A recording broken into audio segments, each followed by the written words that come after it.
Donc bonjour à tous et à toutes et bienvenue. En particulier, bienvenue Monsieur Berthier, le conseiller régional, merci de votre présence. Et bienvenue également aux médias qui ont accepté notre invitation et puis à tous ceux qui sont présents sur le site. Je souhaite également la bienvenue aux internautes qui nous suivent donc, sur le Facebook Live. Et merci donc d'être avec nous ce matin au Jardin de la Plage à Saint-Pierre pour célébrer l'événement anniversaire des 10 ans du projet Paré pas paré de la Croix-Rouge à La Réunion. Donc, comme vous le savez, les habitants de La Réunion et des îles de l'océan Indien vivent dans un contexte où on est exposé aux événements extrêmes, aux catastrophes naturelles, les cyclones, inondations, risques volcaniques et j'en passe.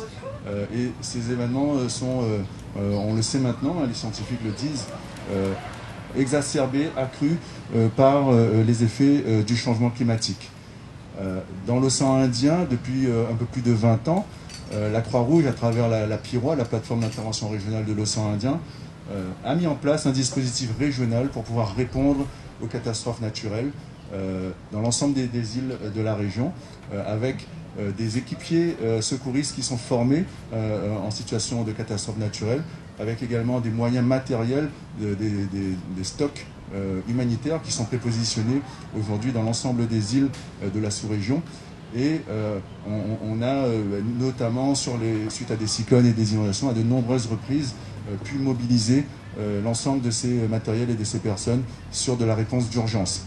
Alors en amont, bien sûr, cela demande un important travail de préparation, avec de la planification d'urgence, des formations d'équipiers logistiques, d'intervention pour faire du traitement d'eau en situation d'urgence, par exemple, de riposte aux épidémies. On a formé plus de 3000 personnes sur les 10 dernières années à l'échelle régionale. Et puis aujourd'hui, on dispose dans 8 entrepôts de 550 tonnes de matériel humanitaire prépositionné, du matériel pour pouvoir reconstruire l'habitat après une catastrophe, du matériel pour traiter l'eau en situation d'urgence, pour répondre aux épidémies. C'est la seule région au monde où on dispose de façon mutualisée de cette capacité de matériel prépositionné pour de la réponse humanitaire. On peut fournir une assistance d'urgence à plus de 40 000 personnes dans cette région du sud-ouest de l'océan Indien. Aujourd'hui, la Croix-Rouge, dans son ensemble, dans les îles, on peut s'appuyer également sur un important réseau de volontaires bénévoles, avec au total 35 000 volontaires de la Croix-Rouge dans les différentes îles de la région qui peuvent être mobilisés en situation d'urgence notamment. La PIROA est de fait, grâce à des partenariats à l'échelle régionale avec la Commission de l'océan Indien notamment, avec la Fédération internationale de la Croix-Rouge, avec le soutien des partenaires, également la région Réunion, l'Union européenne, l'État français, un acteur majeur de l'océan Indien sur la gestion des risques de catastrophe. Ceci dit, ce n'est pas suffisant. On est dans un contexte où, je disais, le changement climatique, où les événements extrêmes sont de plus en plus nombreux et de plus en plus intenses. Et on doit, du coup, continuer à mutualiser les expertises et les compétences qui existent dans cette région, à former plus de jeunes, de professionnels, et également à sensibiliser davantage la population. C'est dans ce cadre qu'on est en train de travailler avec l'appui des partenaires à la mise en place prochaine d'un centre régional d'expertise, de formation et d'innovation dédié à la gestion des risques de catastrophe et à l'adaptation au changement climatique, le PIROA Center, qui bénéficie de l'appui en particulier de la région Réunion, de l'État français et de l'Union européenne et qui sera dans les prochaines années au bénéfice de l'ensemble de la région. Et je mentionne également à titre d'exemple, quand je parlais de former les jeunes et les professionnels, avec l'Université de La Réunion, à la rentrée 2020, le premier master risque et environnement a ouvert avec une première promotion d'étudiants réunionnais, mais aussi des Comores, de Madagascar et de Mayotte qui ont pu intégrer cette première promotion. C'est le premier master risque et environnement qui a ouvert dans les Outre-mer, alors que nous sommes finalement les régions les plus exposées aux risques majeurs. Donc c'est aussi également une grande fierté d'avoir ce partenariat avec l'Université de La Réunion. Je disais, un travail qui a été fait sur 20 ans et des perspectives de développement, mais malgré tout, la population, les habitants, les Réunionnais, les habitants des îles de l'océan Indien doivent être les premiers acteurs de leur sécurité. Et c'est dans ce cadre que depuis un peu plus de 10 ans maintenant, et en particulier à La Réunion, on a mis en place des projets de sensibilisation et d'éducation de la population aux risques de catastrophes naturelles. le projet Paris pas Paris, qui est notre projet emblématique à La Réunion, qui fête aujourd'hui donc ses 10 ans d'existence. Ma collègue Lauriane Tibaldi vous en dira un peu plus, mais l'importance de rappeler finalement notamment aux nouvelles générations, mais qu'on évolue effectivement dans un environnement où on peut être exposé à divers aléas naturels, pas que les cyclones. Il y a les cyclones, il y a aussi les éruptions volcaniques, les risques de séisme, de tsunami, mouvements de terrain, etc. Et donc, redévelopper et maintenir cette culture du risque, éduquer les enfants, y compris dans les écoles, avec l'Académie de La Réunion. Et tout ça, c'est ce qui a donné lieu il y a 10 ans au démarrage de ce projet Paris pas Paris, avec vraiment comme objectif de sensibiliser et d'éduquer la population réunionnaise au risque de catastrophes naturelles et sanitaires également.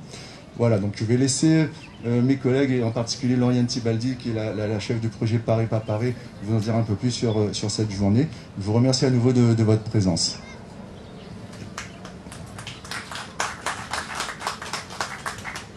Merci Eric, bonjour à tous et à toutes.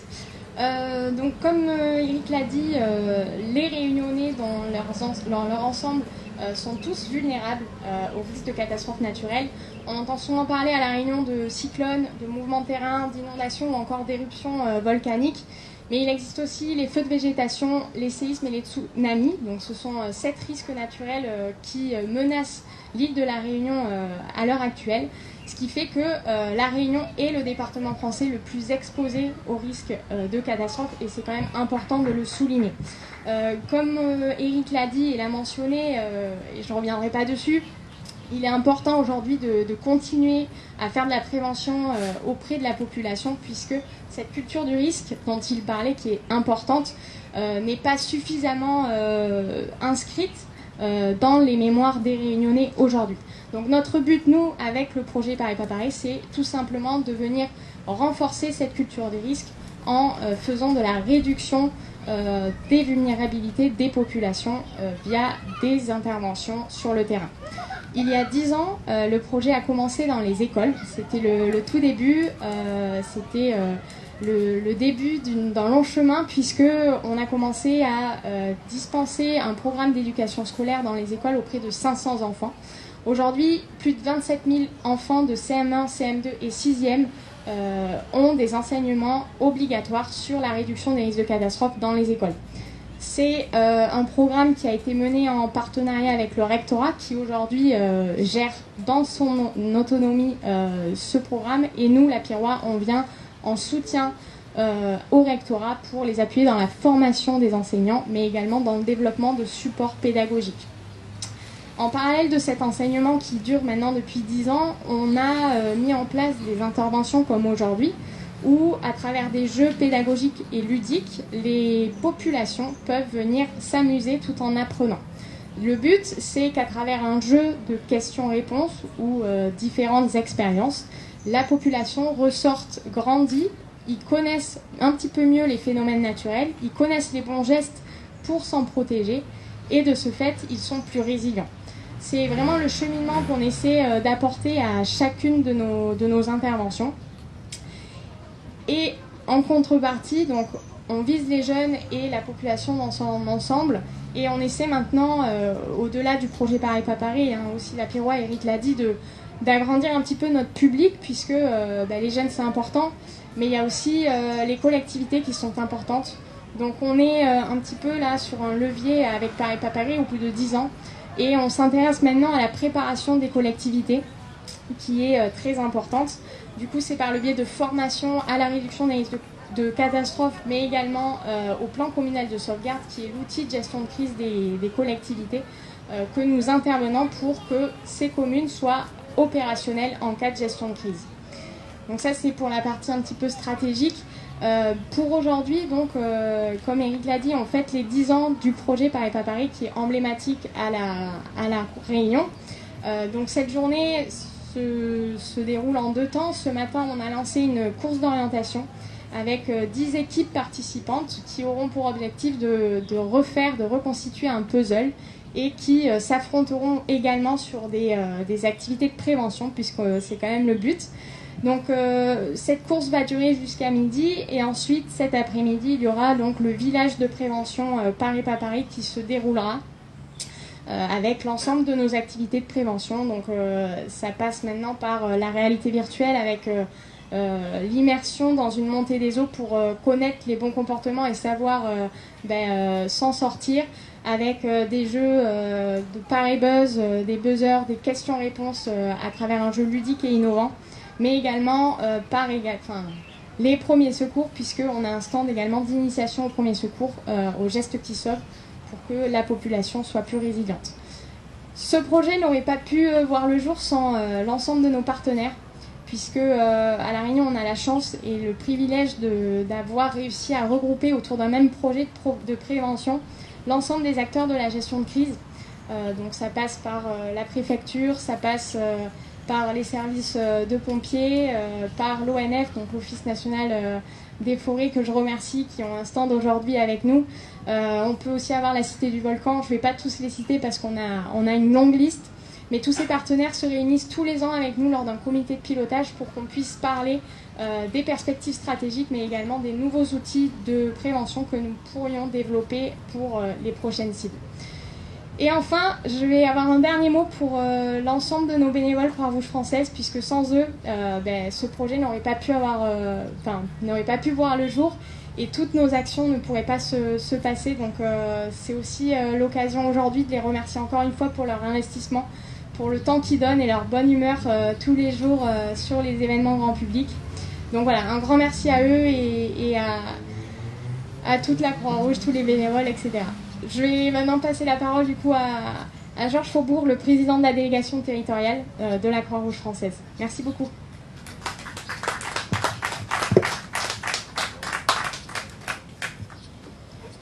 Merci Lauriane. Monsieur le Président, le représentant du Conseil régional, amis de la Piroie, amis bénévoles, mesdames, messieurs, je vous salue. Auxiliaire des pouvoirs publics, la Croix-Rouge française est un acteur majeur de l'économie sociale et solidaire. À La Réunion, où elle est implantée depuis bientôt 80 ans, elle est représentée par 3 entités. La direction territoriale, qui gère les établissements sociaux, médico-sociaux et de formation. C'est donc un service de soins à domicile, de soins infirmiers à domicile, un établissement pour personnes âgées dépendantes, un accueil Alzheimer, une maison d'enfants à caractère social, un centre de formation professionnelle, un service des tutelles, un service d'action sociale avec des activités SAMU sociales, d'accueil de jour et de distribution alimentaire. Une deuxième entité, la Piroie, donc vous l'avez vu, ils sont tous là. Et donc notre ami Eric et Lauriane nous en a parlé longuement, donc je ne reviendrai pas dessus. Et une troisième entité, la délégation territoriale, dont j'ai l'honneur de présider.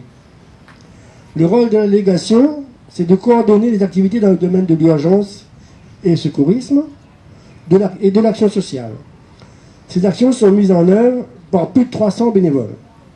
Ce sont nos acteurs de proximité. Ils sont au cœur de nos actions sur le territoire. Ils œuvrent dans des antennes qui sont réparties sur l'ensemble de l'île, à savoir Saint-Denis, Saint-Benoît, Le Tampon, Saint-Paul et bien sûr Saint-Pierre où nous sommes aujourd'hui. Ils sont fortement mobilisés dans la réponse à la pandémie Covid-19. 3 centres de dépistage, Saint-Denis, La Saline, Ravine-des-Cabris, 4 centres de vaccination, Le Tampon, Pierrefonds, La Possession et Saint-André.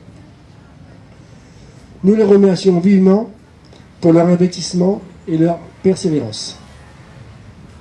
Ils interviennent aussi en animant les stands de sensibilisation lors des événements grand public, autotest Covid, vaccinobus, caravane Paris-Paparé, ou caravane Timoun plus connu, ce nom-là, la dengue, l'inondation, donc ils sont investis un peu partout, donc ils bénéficient pour cela de formation et d'accompagnement sur toutes les étapes de ces missions. Ils sont donc opérationnels sur toutes ces manifestations, aussi diverses que variées, telles que le secourisme, l'action sociale, l'alimentaire, on en a déjà parlé, les maraudes, l'accueil de jour, le soutien aussi aux personnes isolées. Certains sont actifs quotidiennement, donc de façon plus ponctuelle. Ils sont sollicités même les samedis et dimanches.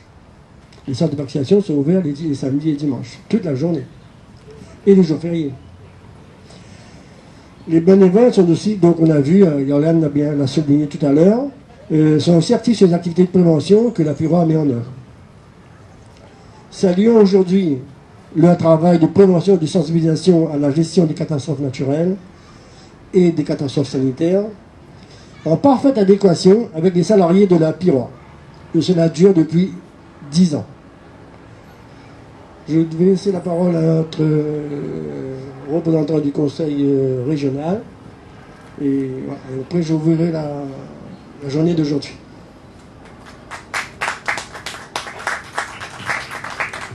Merci, Monsieur le Président. Madame Huguette Bello, présidente de la région, a été très sensible à votre invitation, mais prise par d'autres obligations, elle n'a pas pu se rendre ici parmi vous aujourd'hui. Elle le regrette et m'a chargé de vous dire toute l'estime et la considération qu'elle porte à l'action que vous faites. Cela me vaut à moi, son absence me vaut l'honneur et le plaisir d'être parmi vous, dans un cadre que je connais bien parce que j'ai assisté ici à plusieurs salons du livre et bien d'autres manifestations. Et en plus, pour une manifestation organisée par la Croix-Rouge, qui est, ainsi que les précédents intervenants vous ont expliqué, un acteur incontournable, extrêmement important de la vie sociale, et de solidarité et de coopération régionale à La Réunion. La Croix-Rouge de La Réunion fait honneur aux circonstances de sa création que tout le monde connaît bien et qui est là pour accompagner les plus faibles, les gens en difficulté dans les circonstances de la vie qui peuvent leur arriver. Le champ couvert par la Croix-Rouge, qui a été rappelé par le Président, est extrêmement vaste. On a tendance à l'oublier, mais effectivement, l'aspect économie sociale et solidaire, solidarité, insertion, aide aux plus démunis est la pierre angulaire de son action. Il y a aussi, bien entendu, l'action internationale que j'ai beaucoup suivie moi-même personnellement, puisque sous d'autres casquettes, en tant que conseiller général, j'ai assisté au premier pas du lancement de la PIROA. Et à l'époque, on n'aurait jamais pensé que ça aurait pu prendre une telle ampleur. Et donc, je remercie et je félicite tous ceux qui ont fait que cette évolution positive a pu se faire. Et aujourd'hui, comme on l'a dit, sur le plan international, sur le plan de la coopération régionale, sur le plan de la solidarité régionale, la Croix-Rouge de La Réunion, par l'intermédiaire notamment de la PIROA, est un exemple à peu près unique au monde. Et notre présence, votre présence, est absolument nécessaire dans la zone, qui est une zone francophone pour la majorité, qui connaît énormément, mais ça a été dit largement, donc je ne reviendrai pas dessus, qui est très exposée aux risques naturels, avec des populations parfois très démunies, dans des pays comme le Mozambique, Madagascar ou les Comores. Et vous savez bien que les cyclones, les catastrophes naturelles sont beaucoup plus cruelles pour les gens les plus pauvres et les plus abandonnés que pour les gens, évidemment, les plus aisés qui peuvent être, dans des habitats sécurisés. Et donc, c'est vraiment fondamental. Moi-même, dans des différentes fonctions que j'ai eues, j'ai pu apprécier toute l'ampleur et tout l'intérêt de l'action de la Croix-Rouge et de la PIROA. J'ai été moi-même enseignant, donc la formation que vous avez lancée en master sur les catastrophes et l'adaptation, c'est extrêmement important. J'ai été aussi secrétaire général à la Commission de l'océan Indien, donc je connais tout ce que l'existence d'une structure d'aide et de solidarité humanitaire à l'occasion de catastrophes peut apporter comme espoir aux populations et de sécurisation pour la population. Donc pour tout ça, la gratitude des Réunionnais, des pouvoirs publics vis-à-vis de la Croix-Rouge, vis-à-vis de la PIROA est extrêmement grande. Et c'est pour cela aussi que la région Réunion, par le biais d'Interreg, ne ménage pas ses efforts pour accompagner la Piroie et la Croix-Rouge dans son action. Vous pouvez compter sur nous pour la suite, pour la nouvelle programmation 2020-2027, pour vous accompagner dans vos projets. Et c'est nous qui vous sommes redevables pour tout ce que vous faites, vous, les bénévoles, tous ceux qui, au quotidien, se dévouent pour la population. En tout cas, merci de m'y avoir convié. L'absence de Mme Bello me permet d'être parmi vous et j'en suis très ravi. Merci.